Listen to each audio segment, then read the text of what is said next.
Hi everyone. Thank you so much for coming down early morning today.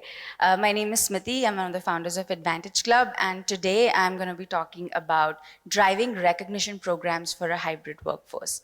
The theme of today's entire event is NexTech, adaptation towards innovation. So today's theme for me is also going to be how do we innovate more when we are driving recognition programs? How do we adapt to this changing world when we have some of the employees working from home, some working from office, some working hybrid, and just share my thoughts on what I have seen overall. So today's new age employee checklist is a little different than what, say, our parents or our grandparents used to look out for, right? Overall, if you look at your grandparents' generation, they used to work for survival. Our parents' generation used to work for security. But today's generation works primarily for a couple of things. One, they're looking for a good culture within the organization. They're looking for autonomy in the work which they are doing overall. And they don't want just to be yes people, like yes men or yes women to what their managers or their seniors are saying. They really want to understand why they're doing and what they're doing exactly. Third, they're looking for growth opportunities. They're not, they don't want mundane roles where there is no opportunity to grow. And if we look at interviewing candidates all the time, one of the largest reasons for people leaving is that they feel that there is no growth in their current company. They're looking for the right tools for the organization to help them grow and also learn. They're also looking for purpose within the organization, that what is the objective of me working here? What is the purpose of what I'm doing? And last and definitely not the least, they're looking for recognition. They're looking for credit for what has been done by them. So how do we build a recognition culture which is successful in that particular setup? So I'm going to split this in 4 pieces today. The first is that, first of all, you need to identify what are your requirements of the employees. That is, we identify employee needs first. Once you've identified employee needs, we execute those recognition opportunities. Once we've executed them, we actually understand responsibilities of, who's supposed to execute what. And once we have assigned those roles, then eventually we also have to identify the ROI of our programs and analyze those results. So my entire presentation is going to be split across these 4 parts, and I'm going to touch base on each of these pointers today. So let's first talk about identifying employee needs. What do our employees really need so that we can build the right set of acknowledgement solutions for that? So let's first talk about Maslow's hierarchy of employee needs. We always talk about human needs, but let's put it in a corporate perspective. The most basic level of need of an employee in any organization is survival. However, if I'm working just for survival or just for security, it does not necessarily mean that I am actually engaged in the organization. It simply means that I'm here just to earn money. I'm just here doing a 9-to-5 job, and then I don't care if I'm in this company or I'm in that company, which primarily means that I'm most likely disengaged.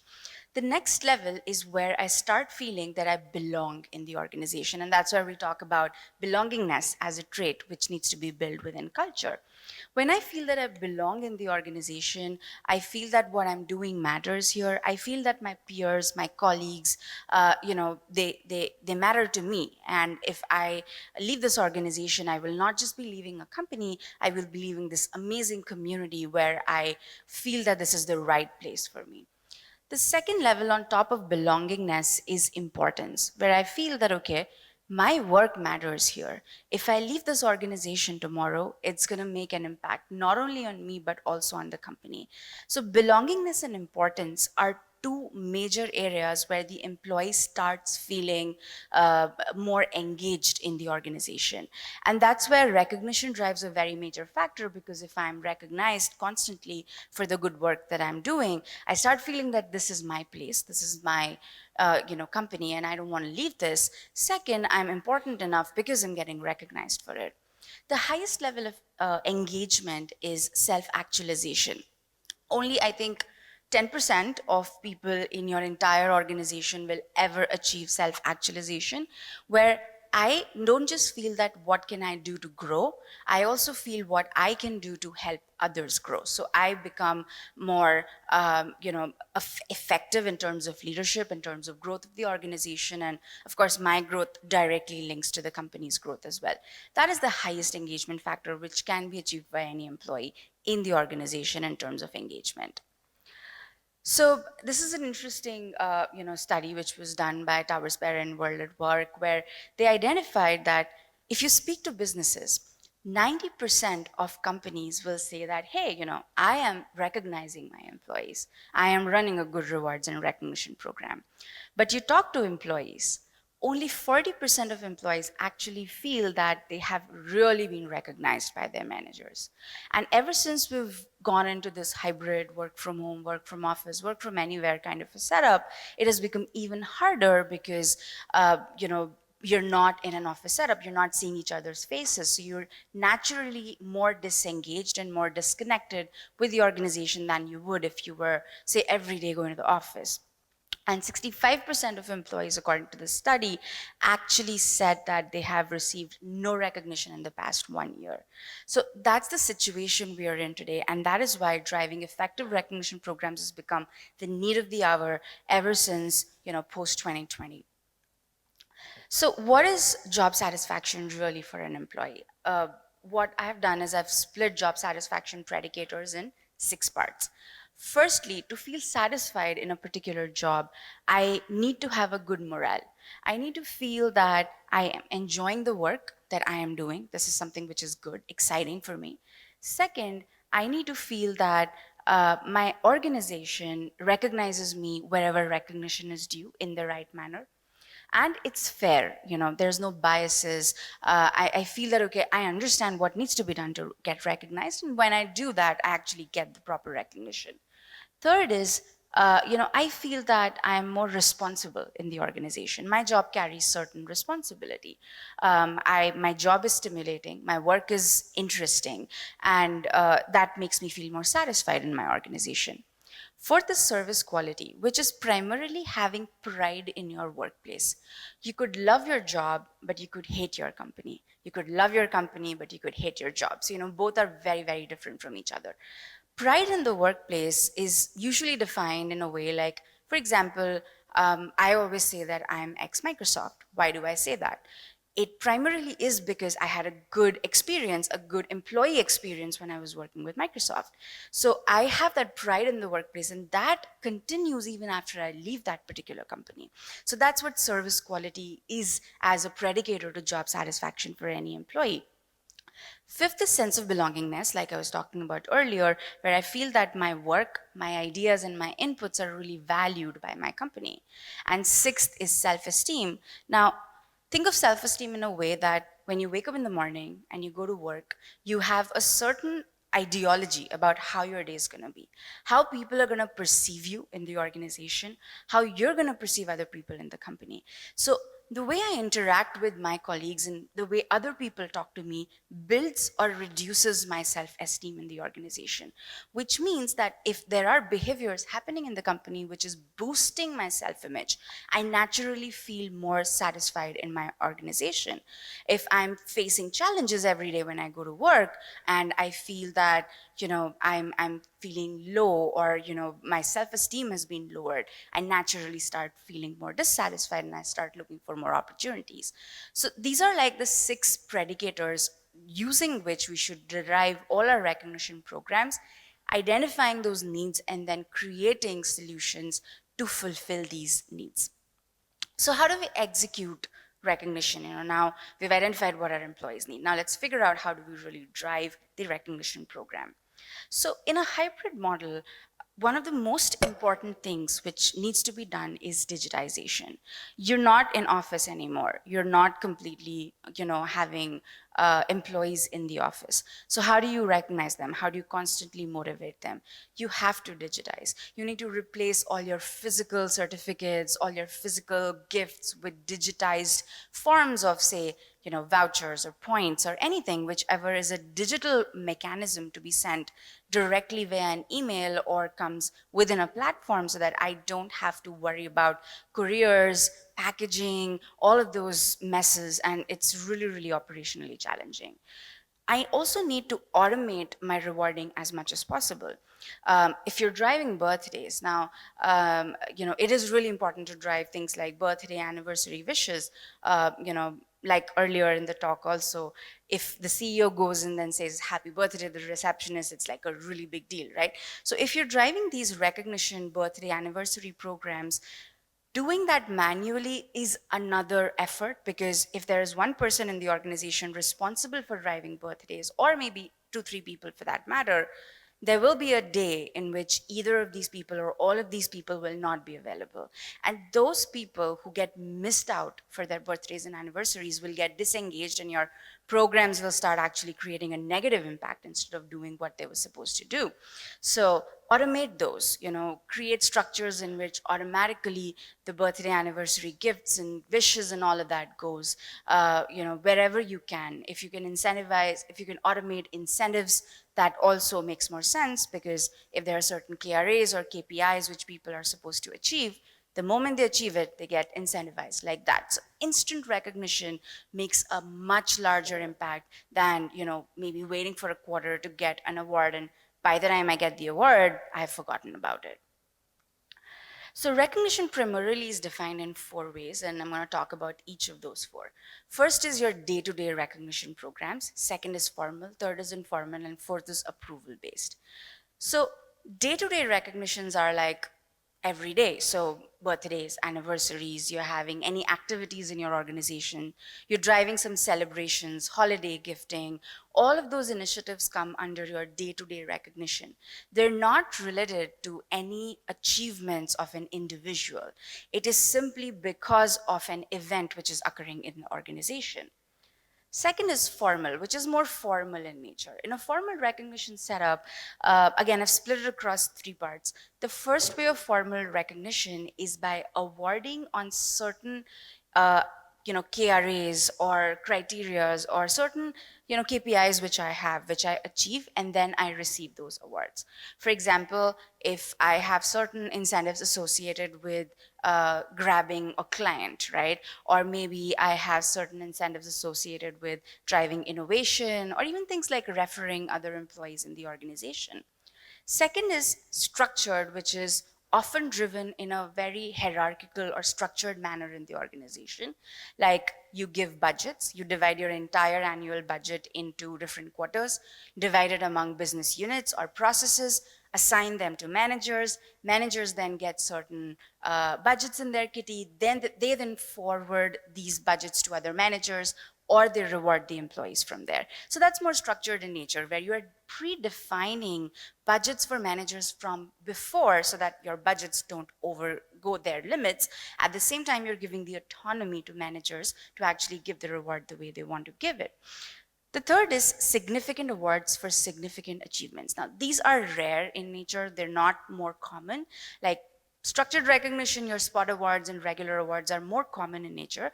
But significant awards are things like once in a year or once in a quarter, maybe employee of the month, employee of the year. Those are like when people go above and beyond what they're supposed to do. And those are like also very important when you're driving recognition solutions. Informal recognition is, like the name suggests, informal in nature. So these are typically non-monetary. They're typically not driven by managers. They're driven by peers. They're driven by your colleagues. So the first part of informal recognition is the peer-to-peer appreciation piece, where you're giving certain, say, how we used to give certain thank you cards or different cards to each other in the organization. You're digitizing that piece, where you're giving badges, or if you're giving kudos or thank yous to each other. What peer appreciation does is it really helps drive culture within the organization. Now, it's also important to keep it fresh. Like if I give you a thank you today, I give you a thank you tomorrow, I give you a thank you next week, it's going to get mundane over time. But if there are different opportunities for me to keep giving you certain appreciations, certain campaigns can be driven, certain initiatives can be created, I can maybe wish you a happy Lunar New Year. I can maybe, wish a woman, a colleague, a happy Women's Day. So, I could keep creating those initiatives over and over again to let employees wish each other in different ways, which are, not your standard thank yous. Second is celebratory. Celebratory is where I spoke about birthdays, anniversaries. You let employees wish each other. You create that culture in which there is a constant celebratory and wishing culture within the organization. Third is socialization of the recognition itself. Now, I give you an award, you know about it, I know about it, we're both happy, it's great. But I give you an award, the entire organization knows about it, it's amazing, right? So it's also important to socialize the fact that somebody has been recognized in the organization, and that's why it's important to create like a news feed or a digital wall where people who are getting recognized are constantly being celebrated, they're constantly being visible in the organization structure itself. The fourth is approval based. Now, these are a little different than your standard manager driven recognitions. Here, this is what I call as a maker checker model. So there are makers who kind of nominate other employees for awards, and then there are checkers. So there are approvers, and you could go like multi-level approvers that say your manager approves, then your regional head approves, and then your area head approves, or maybe, and then your CEO approves. What is important in approval-based awarding is to also keep it simple. We had a client once who created 13 approval matrices. So if I nominate a peer, it's gonna go through 13 approvals. So approver 1 approves, and then approver 2, and then approver 3, and then approver 4, and so on and so forth. So 13 people before somebody gets awarded. We, of course, strongly recommended against it, but they went ahead with it anyway, and within a month, they had to revert it back to 2 approval levels. So it's really, really important to not complicate it, because a lot of times when we're creating strategies, we're like, hey, how about this guy? He should also be involved. This person should also be involved. And then it just becomes so messed up eventually that the employee experience kind of gets reduced at that point in time. So once I've designed my recognition program, how do I execute these recognition responsibilities? Who's responsible for what? Is recognition just an HR's job? No. So how does it work? So this is an interesting research study I found by the American Management Association on job satisfaction, where what they did is they spoke to managers and then they spoke to employees that as a manager, what do you think is required by your team members to be more satisfied in the company? And as an employee, what is it that you need to be more satisfied? So what is interesting is that supervisors or managers, they feel that credit or recognition for the work done is second last in an employee's list for feeling satisfied in the organization. And job security is the second most important thing.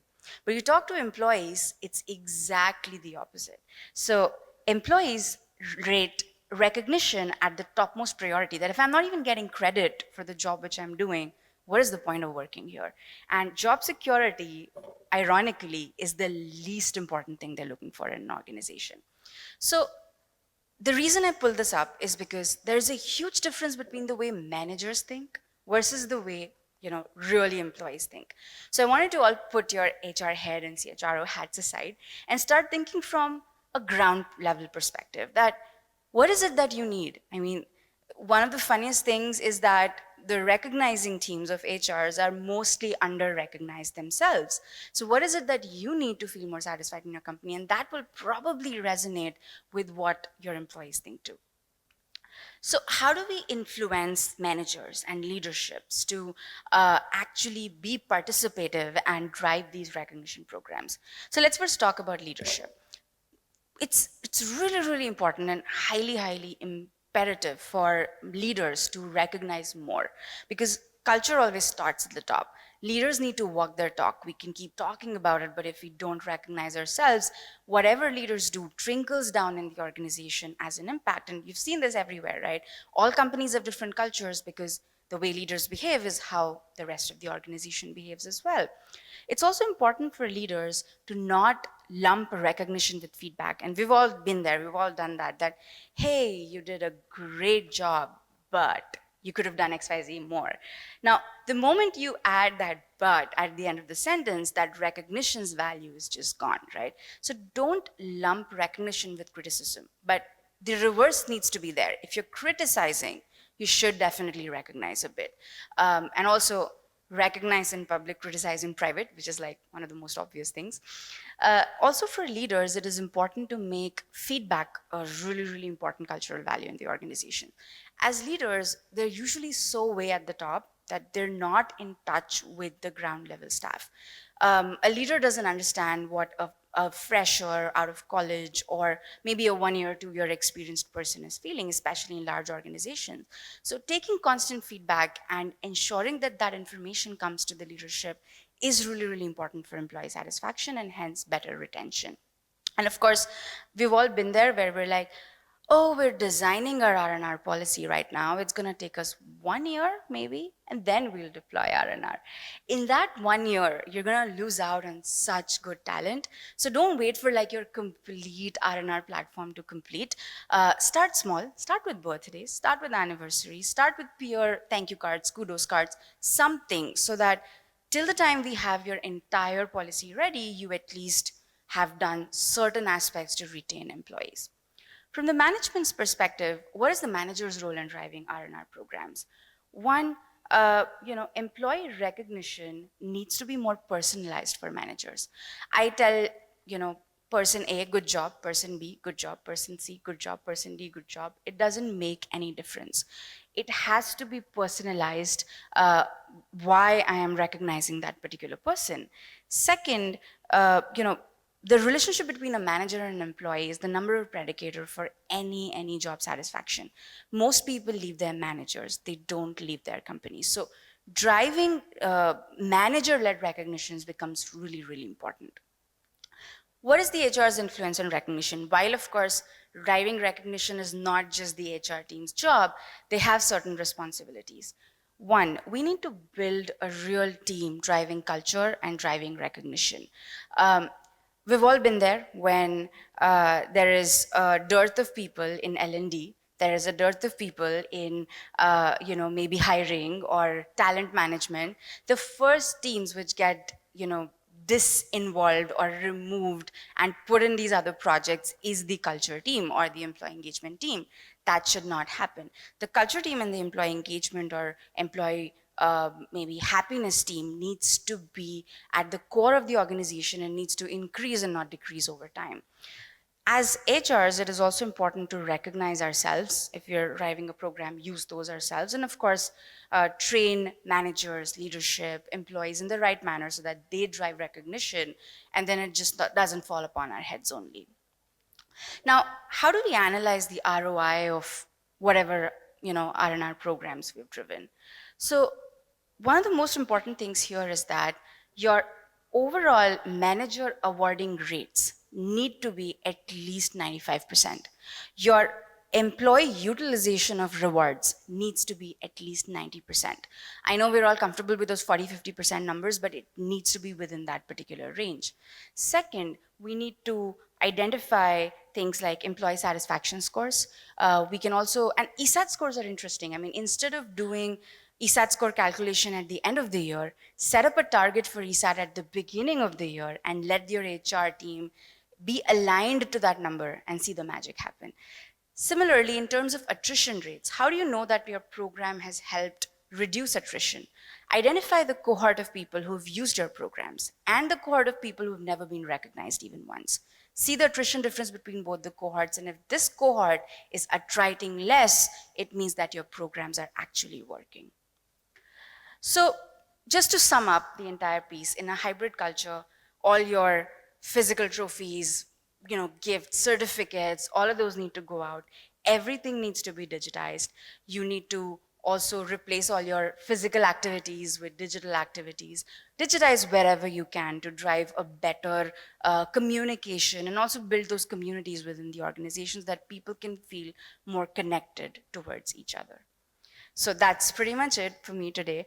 And thank you so much for listening to me. I think we also have a Q&A session after this. It's right in the next hall. So if anyone has any questions, I'm there for the next 15 minutes. Would be happy to answer and also just chat, help you drive your own policies. No strings attached. We have a booth here. We're not going to sell to you. If you just need to chat and understand how do we help, create a better recognition program, happy to answer those questions. Thank you so much for listening to me today. Let's have a huge round of applause for Smiti, everyone. Thank you, Smiti.